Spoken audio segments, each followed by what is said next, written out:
RGR1 que aparece en la plataforma. Ahí está para que ustedes la puedan ver en detalle.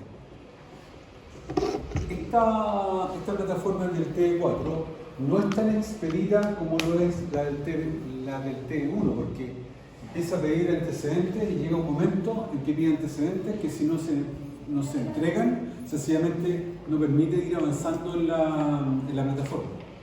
Así que vamos a compartir una presentación de la superintendencia que justamente detalla, dado que tiene este problema en la plataforma, detalla la puesta en servicio de las instalaciones fotovoltaicas.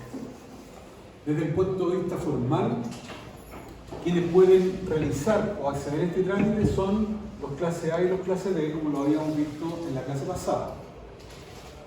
Este tipo de instalaciones tiene un techo que es de 100 kW, o sea, las instalaciones fotovoltaicas hasta 100 kW son las denominadas de autoconsumo. ¿Se recuerdan qué significa autoconsumo? Que no dependen de una empresa. Que se autosustentan ellos mismos con su propia planta. Justamente lo contrario de lo que dijiste tú, que dependen de una empresa, ¿cierto?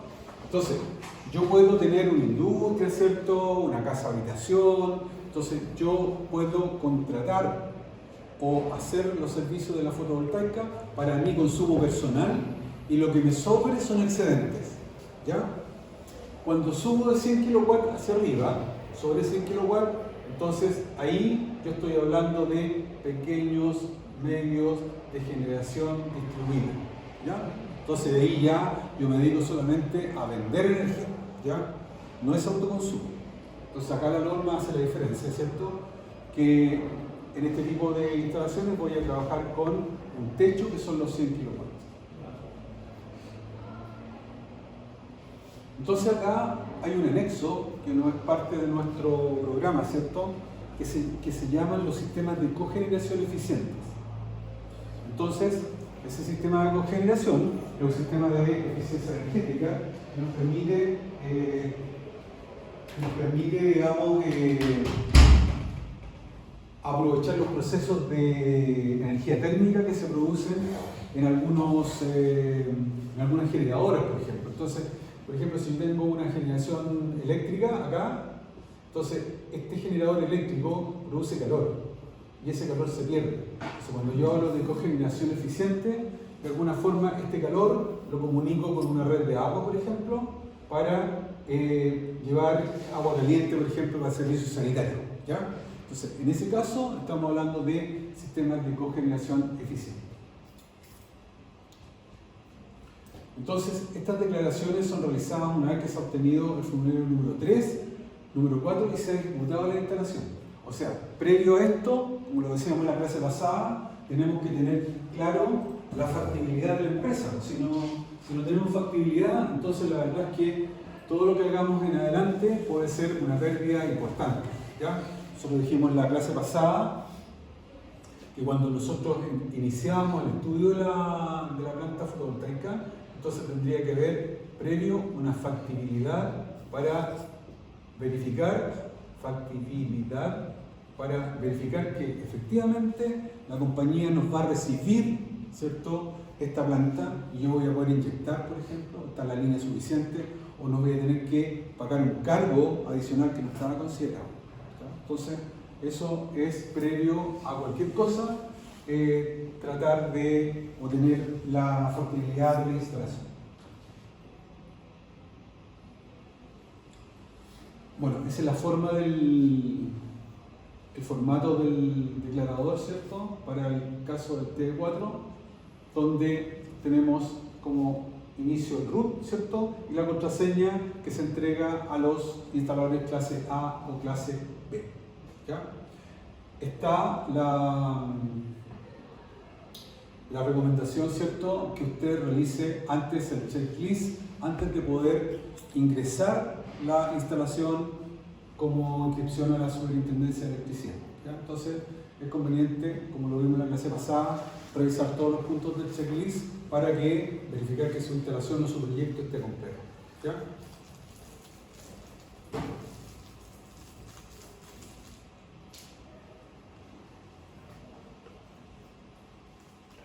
Entonces, ¿cuáles son los elementos que incluyen en esta presentación? Primero, los planos del proyecto definitivo de la instalación ejecutada de la unidad de generación. Normalmente la norma se va a referir a la planta fotovoltaica como la UG, ¿cierto?, de unidad de generación. Informe de ensayos y mediciones del generador, verificación inicial. ¿Se recuerdan a qué se refiere ese punto? Informes de ensayos y mediciones del generador. Usted no se recuerda porque no vino. No. Pero los demás, ¿alguien se recuerda? ¿O qué querrá decir con los informes de ensayo y mediciones?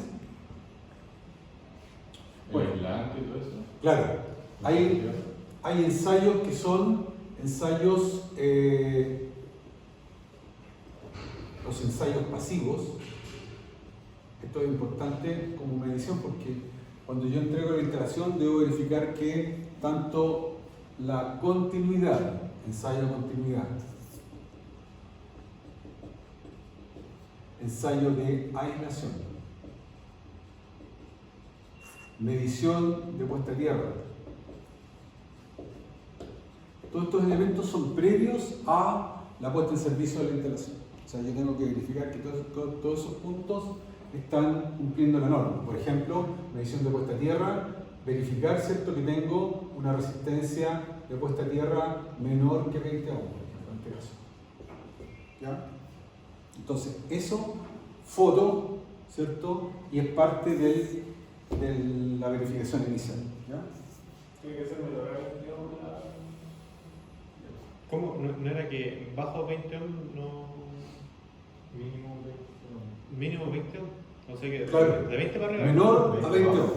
Ah, bueno. Menor a 20 ohms. ¿Por qué? Porque la resistencia de puesta a tierra, lo ideal es que sea lo más pequeña posible. Lo más cercano a cero. Para que la corriente de cortocircuito sea la más alta y opere la protección luego. ¿No? Esa es un poco la filosofía. Entonces, en este caso, la resistencia a puesta a tierra es menor que 20 ohms. ¿Ya? No sé si será menor o igual a 20 ohms, pero 20 es el límite. ¿Ya? Entonces, para esto, el protocolo de verificación, ¿cierto?, implica llevar el equipo. En este caso llevaremos el telurómetro.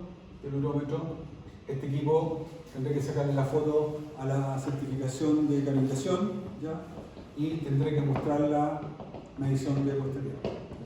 Y así para todas las otras ensayos que se tienen.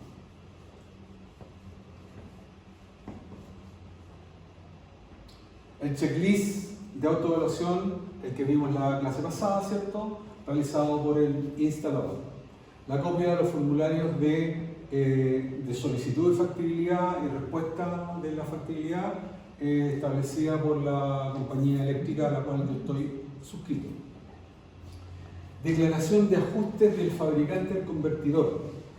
¿A qué se refiere esa verificación de ajustes? ¿Se recuerdan?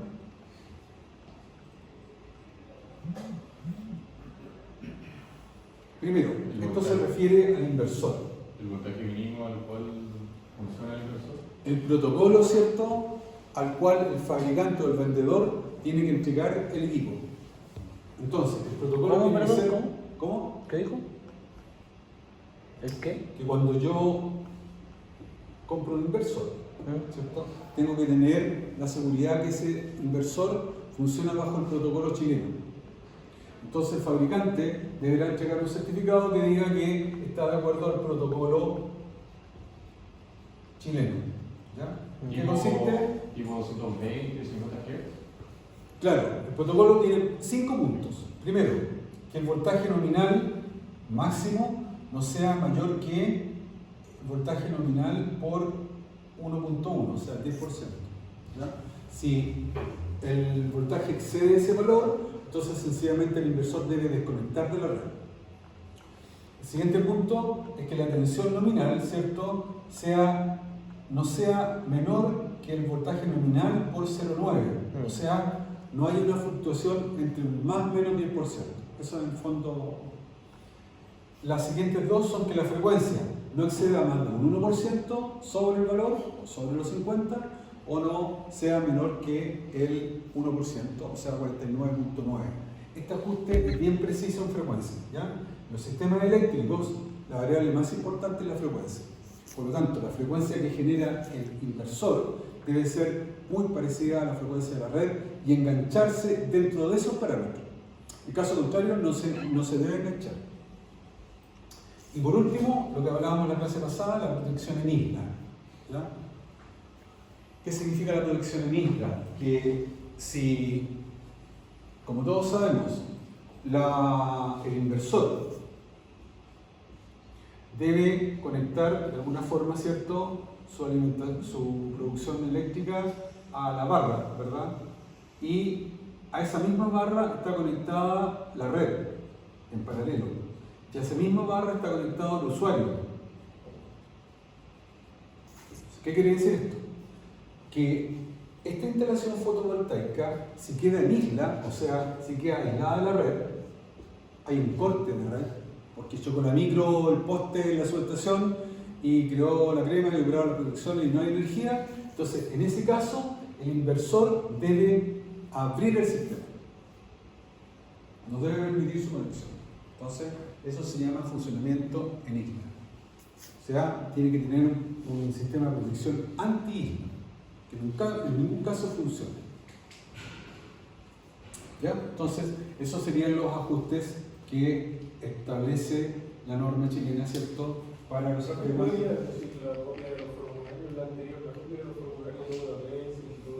Esos son la factibilidad. Dijimos que la factibilidad yo tengo que solicitarla a la compañía, ¿cierto? Y la compañía tiene que responderme que es factible. Para que usted tenga el respaldo y haga la instalación y de repente la compañía se pase de listo y cobre cargos adicionales, usted tiene que tener la respuesta de la compañía. ¿Ya? Entonces con esos dos formularios usted puede establecer, digamos, el TECO. ¿Y eso se rellena y se muestra ahí en los dos formularios? Sí, hay un punto donde debe ingresar el formulario. ¿Cuántos enlaces? ¿En la página de enlaces? ¿Cuántos son formularios? No, en la página de la compañía eléctrica, de Chequinte en este caso.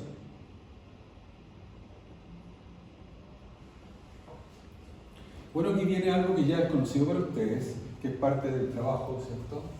Que todo proyecto definitivo de la instalación de generación tiene que tener un diagrama unilineal, ¿ya?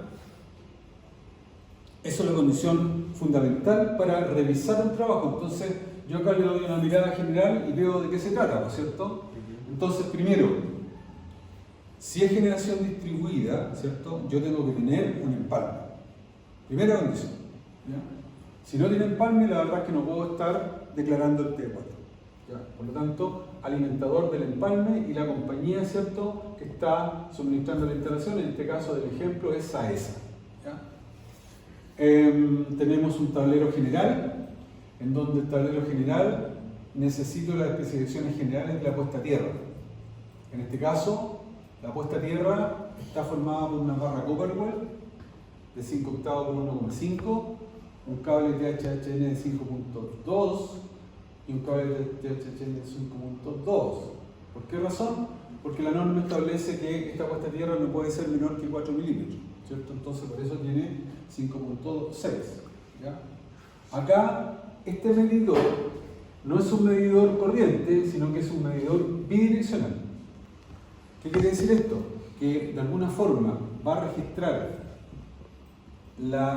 el suministro de energía desde la compañía hacia el cliente, o sea, toda la energía que yo absorbo de la compañía, pero también tiene que tener una medición de lo que es la energía que yo estoy inyectando, lo que me sobró, ¿ya?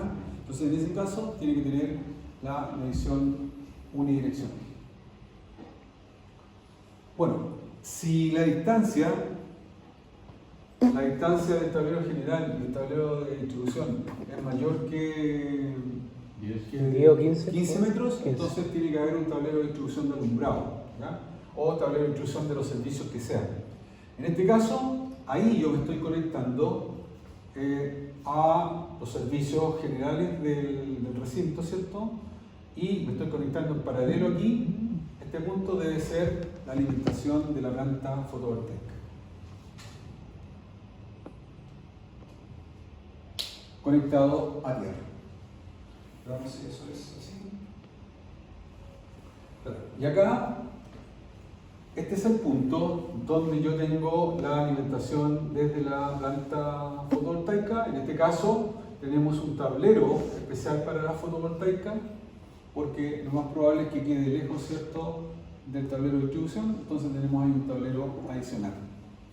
Y eso nos habla de una protección. En este caso, una protección, ¿cómo se llama? No, omnipolar. La protección omnipolar significa que acá yo tengo que seccionar tanto la fase como el neutro. O sea, 2x10 en este caso, ¿ya? Una planta chica. Tenemos la protección diferencial. Está conectado a una malla tierra reticulada 2x2, conductor de cobre del nudo. La verdad es que yo creo que le están poniendo mucho, porque en realidad con una instalación de baja tensión no es necesario una malla tierra. Basta con barras. Aquí, si ustedes se fijan, tenemos una protección RI, que lo conversamos en la clase pasada. ¿Cuál es el sentido de esa protección RI? Significa que esa protección RI viene incorporada dentro de del inversor, o también puede estar conectada externa al inversor. Esa protección RI tiene que ver con que se cumplan las condiciones de voltaje y frecuencia. ¿Qué es una protección RI? Es una protección que sensa los niveles de voltaje o sensa los niveles de corriente. ¿Ya? Quise decir corriente, quise decir frecuencia. ¿Ya? Si el voltaje está sobre el 10% o bajo el 10%, entonces esta protección RI es la encargada de abrir. ¿Te recuerdas que recién decíamos que cumplía el protocolo nacional? Entonces, esta protección activa un relé, ¿cierto?, cuando electrónicamente la protección detecta que los voltajes son o mayores del 10% del voltaje nominal o menores del 10%. La frecuencia es mayor que el 1 o menor que el 1. Entonces, fundamentalmente, estas protecciones son de voltaje y frecuencia. Puede cualquiera de las dos que falle o que no cumpla, ¿cierto?, abre el contacto normalmente abierto de un contactor. O el contacto principal en realidad del contactor en este caso. Aquí estaría el inversor, ¿cierto? ¿Cuál es la marca, ¿cierto? La potencia, las características, ¿cierto? ¿Cuáles son los niveles de tensión continua y de tensión alterna? En este caso, el nivel de tensión continua son 1600 watts. El voltaje máximo de la tensión continua son 1800 watts, ¿ya? Que lo tienen los conductores. ¿La potencia máxima? No, la tensión de servicio. La tensión de servicio tiene que ver con la máxima tensión que tienen que soportar los dispositivos del sistema fotovoltaico. Por ejemplo, los cables. Este cable tiene que tener de servicio igual a 1800 kV. Tiene que soportar esa tensión. ¿Por qué? Porque es normal encontrar, por ejemplo, un string que tenga, no sé, 800, 900 por continuo. Entonces, para tener ese respaldo de tensión, entonces se exige 1,8.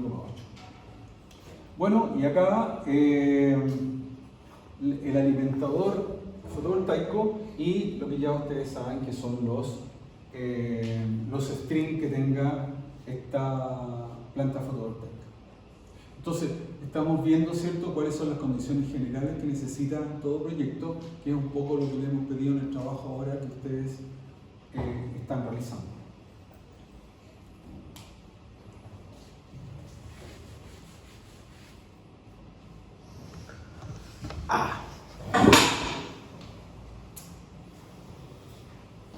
El plano del proyecto idealmente debe mostrar cómo está el emplazamiento de los paneles fotovoltaicos. En este caso, aparece ahí el panel que supuestamente tiene un ángulo diferente a la techumbre, ¿cierto?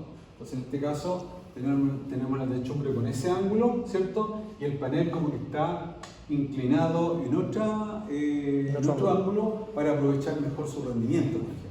Entonces si yo he hecho alguna modificación y no estoy pegado al techo, ¿cierto? Siguiendo su ángulo, entonces debería mostrarlo, ¿cierto? Cuál es el ángulo que efectivamente yo estoy considerando para poder montar el equipo. ¿Ya?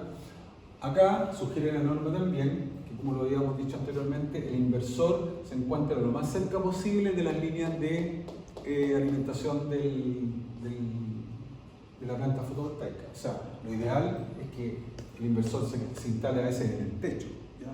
Porque prácticamente mientras menos distancia tenga el alimentador fotovoltaico, mejor el rendimiento porque hay menos pérdida. ¿No es para calcular la caída de tensión en corriente continua? Es porque corriente continua el conductor es de cobre o aluminio, ¿cierto? Entonces tú tienes que, en este caso, lo que estamos viendo es que tenemos un conductor nomás, donde acá esto tendrá un RO asociado, si es de cobre o de aluminio, tendrá una longitud, acá, tendrá una longitud, y la sección del conductor, que sería esa. Esos son los elementos. Por lo tanto, la resistencia va a estar dada por el RO, ¿cierto? Por la longitud, dividido por la sección. Y ahí, si son dos conductores, entonces aparece un 2 ahí, ¿cierto? Para considerar el positivo y el negativo. ¿Ya? Entonces, de esa manera, yo teniendo la resistencia, el voltaje es igual que I por R. Por lo tanto, esto será la corriente de cortocircuito por 2 veces ρ por L partido por la sección, y ahí tengo la caída de tensión que produce el equipo. Comparado, ¿cierto?, con la tensión nominal, aceptamos un 1,5% de caída de tensión. ¿Y si es trifásico por ahí de 3? Arriba. No, pues estamos hablando de corriente continua. Ah, y se cambian 2 por el 3. Como son, usted dijo 2 conductores. Claro, porque como estamos hablando acá en la parte continua, entonces tengo un más y un menos. Positivo y negativo, son 2 conductores. ¿Cierto? Que podríamos asimilarlo al caso monofásico que tengo fascinado. Como tu pregunta fue hacia el corriente continua, por eso es que estaba respondiendo eso. Sí. ¿R cuál es? ¿R qué? ¿Cómo? ¿R qué es? R es la resistencia al conductor. O sea, si el conductor mide, o sea, el alimentador mide 20 metros, entonces ese será el largo del alimentador fotovoltaico.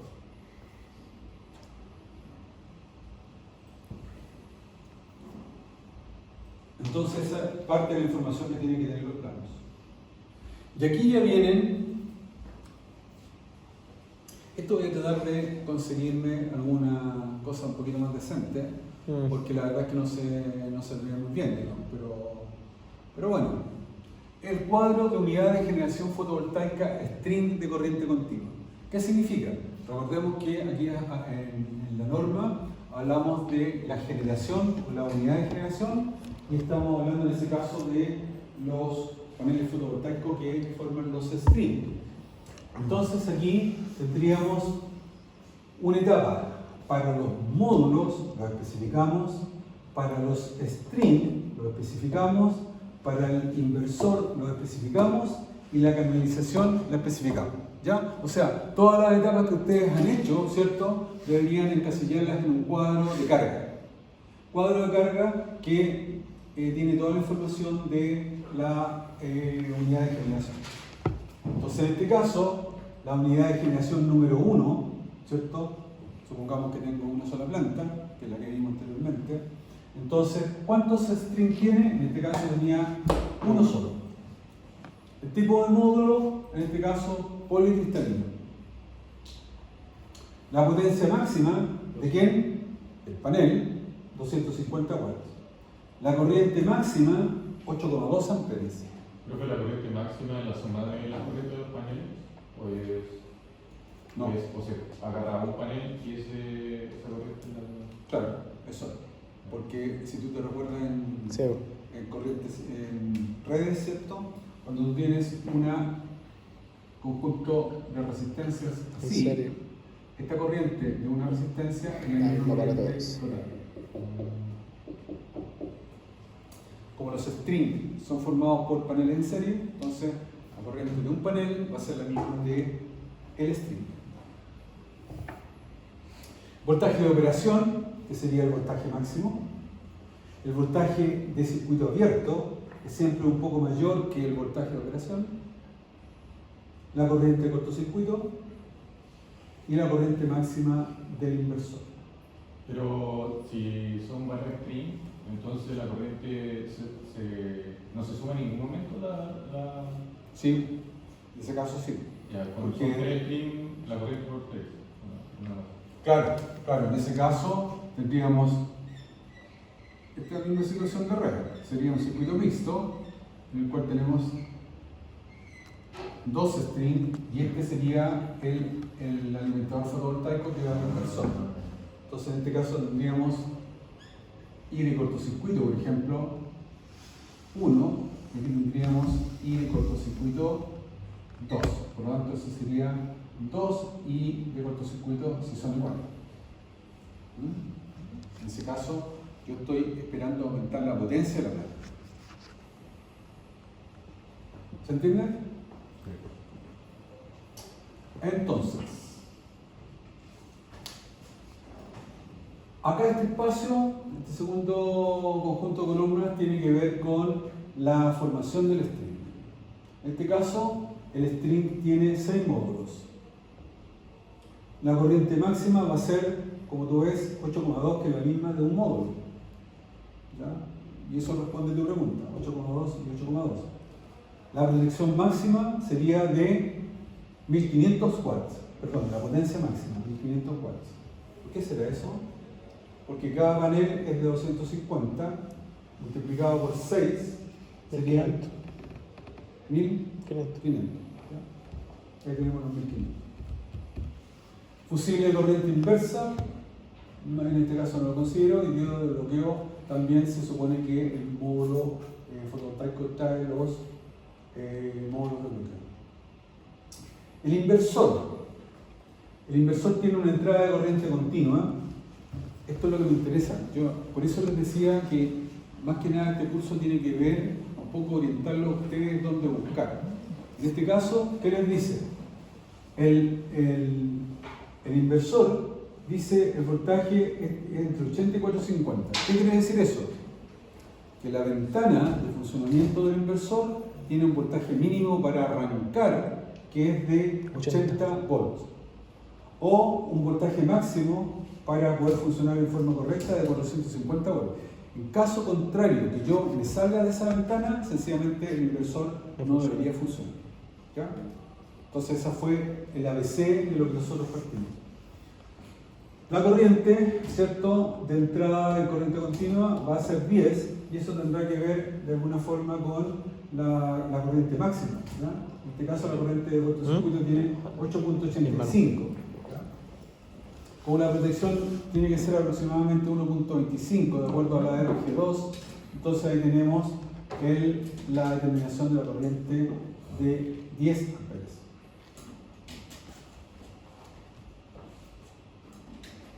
El número de tracker, ¿cierto?, al cual está conectado el string es 1, o sea, este inversor solamente tiene una boca para recibir el alimentador de los paneles, ¿cierto? Eso es lo que quiere decir con eso. En el fondo, esta tabla resume todo lo que hemos visto en el curso y lo que ustedes deberían manejar para darse vuelta dentro de este mundo de la fotovoltaica. Aquí tenemos la canalización de corriente continua. Tendríamos que especificar si la tubería plástica es rígida, es embutida, es sobrepuesta, tal cual lo indica el RIC 4 para la instalación eléctrica. Aquí no hay mayor drama. Entonces, las tuberías, tal cual lo dice la RIC. La sección, ¿cierto?, serían 20. Yo creo que aquí aquí me parece que hay un problema, porque los ductos no se determinan por sección, sino que se determinan por diámetro, ¿cierto? El diámetro de la tubería es 20 milímetros. No 20 milímetros cuadrados. ¿Ya? A mí me parecía que hay un error de escritura. El tipo de aislación. El tipo de aislación es importante y eso también habría que remitirse al RIC 4 porque yo debo elegir una aislación conforme a que estamos trabajando con corriente continua, a que la tensión máxima tiene que ser 1800 volts, a que en lo posible el alimentador tiene que tener un sistema de protección antirroedores. Entonces todas esas cosas están incluidas en este tipo de canalización, en este caso el PB1 raya F, que es de un tipo de marca de fabricación de conductores. La corriente máxima del conductor tiene que ver con este conductor que yo elegí de 4 milímetros, que en este caso es 55 amperes. Esta sería la corriente de tabla, ¿ya? Para ese conductor de 4 milímetros. También de la RIC 4. Y en la longitud del conductor serían 10 metros, por lo tanto en 10 metros la caída de tensión es de 0.9. Entonces de alguna forma, lo que habíamos conversado anteriormente, está todo aplicado en esta tabla y se debe incluir como resumen. Entonces todo lo que ustedes calcularon de los strings iría considerado, ¿cierto?, en el cuadro de unidad de generación fotovoltaica. ¿Ya? Lo que mide 10 metros, profe, ¿qué es? ¿Cómo? Lo que mide 10 metros. El largo del conductor. ¿De cuál conductor? Del conductor de corriente continua.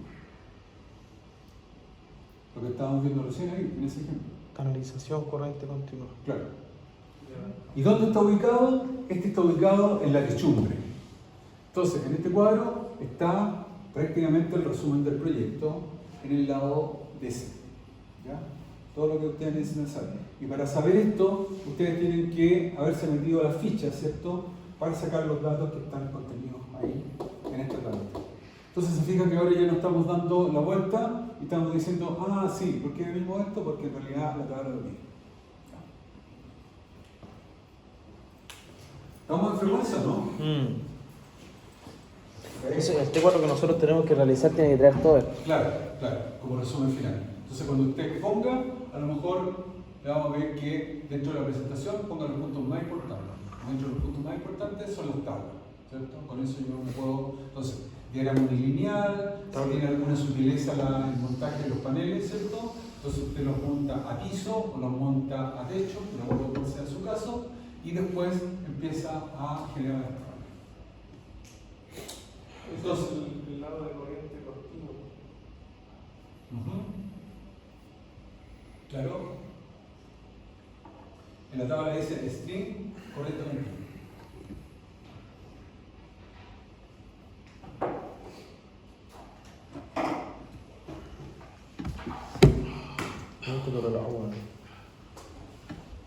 ¿Se ve dónde? No, sí.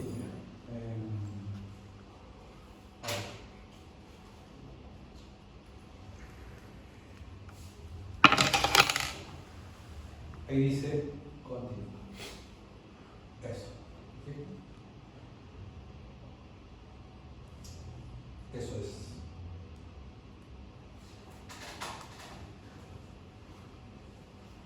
Como aventurero estos relojes. Dependí. Dependí. Es Casio. ¿Cuánto compraste? En una tienda. ¿Cuál salió? Lo compré en oferta como 40. Ya estaba cagado, weón. Qué bueno estos relojes, weón. Profe, puede pasar lista, por favor. Sí, güey, que ya se lo listo. ¿Pasamos lista? Bueno, y qué muy importante. ¿Estamos en la hora o no? Sí, ¿No? Sí, porque tenemos que asistir a una reunión. Ah, Sí, así que tenemos que irnos sí o sí, profe. A las 6 de la reunión. ya. Ahora viene. No está. Díaz. Regresa más. ¿Cómo? Salió recién. Enríquez. Acá. López. Muñoz. Matías. Era lo que estaba esperando. No, tenemos una reunión de egreso. Pedraza. Profe, esta también la subí.